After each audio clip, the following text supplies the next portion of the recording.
Hey Pip, hey, I'm glad you're here. Hey, I just wanted to drop by. I wanted to show you what you're measuring and what it would look like. Okay, so what I've done here is just an made up batter here, taking some swings and whatever. So when you look at uh, your log sheet, which is in the description from day one, right? First day. So we're doing our baseline measurements and we're trying to look at that. So what we've done here, this would be from like the live pitching, okay? And you can mark that. I know it says live pitching up here, but if it's just a T, you can just mark T. You will know it. And so what has happened here is this hitter has gone through his first swing. He hit a long fly ball. Not quite a line drive, which would be a straight line. This had a little bit of elevation to it. And obviously, we're a little subjective here, but I would err to the side of being a hard grader than an easy grader. Okay. So he took that first swing. Over here, we mark a 4 because obviously it's on that 4 line. So we come over here, we marked it a 4, and the exit velocity of that swing was 67. Right? Then he took the second swing. It was pretty close to the same swing that we saw. It was a 4 and a 67. Then on the third swing, he got a little bit underneath the ball, hit a little bit of a pop-up, and so it's marked here as a 2 and a 61 and so on and so forth, and we go down the whole 10 swings, and we fill in those charts. And what we do, once we add up all of the swing lines, all of those swing lines, what we began to notice was there was total points was 31, which came out to a 3.1 average. And we're looking for anything over 3. Anything over 3 is pretty good. Ideally, we're between 3.5 and 4.5, okay? But anything over 3 is a good, especially a good place to start.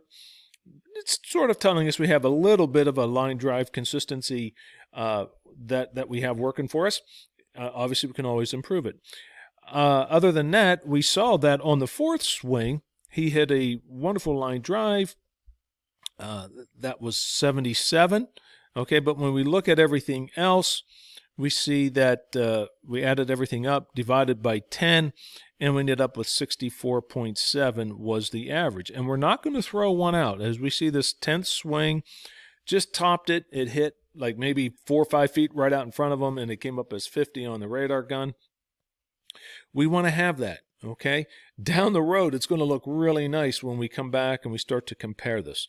In addition, what I'm going to do is I'm going to take this 64.7 and I'm going to divide it by that 77, and I'm going to come up with a number. And I want that number to be like 93% or so. And I'm sorry, I'm just going to my calculator here real quick so I can get to that. I can tell you what that number is. It's 64.7 divided by 77. And we'd find out that this coefficient right now is, let me see, where are my drawing tools? That this percentage here is at 84%, and that's telling it, 84%, and that's telling us that we have a consistency problem here, and so we want to get to work on that. Okay, so it's a nice way to look at this. I want this number when we're on a tee to be about 93%. When we're throwing, and this was a live pitch, so around 85%. Okay, so in addition, let's go back here and let's take a look. In case there's some question about this, let me explain this a little bit deeper here. Hopefully my cursor here is showing. So this 5-line drive, that degree-wise is anywhere from like 0 to 5 degrees above or below a straight line, right? Okay.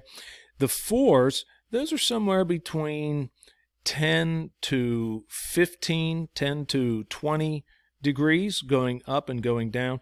The 7s are anywhere in that 20 to 30 degree area. The 2s are obviously a little bit more either positive or negative 30 degrees. And then the ones, they're probably positives of, I'd say like 50 or negative of 50. Okay, somewhere in those areas. I think mostly what we're concerned about lives here in these three areas. I think that's where we're going to see the majority of our swings. And so just to give you an idea, numbers-wise, degree-wise of elevation, what we're looking at. Okay, so hope that helps, and then we'll talk to you very shortly.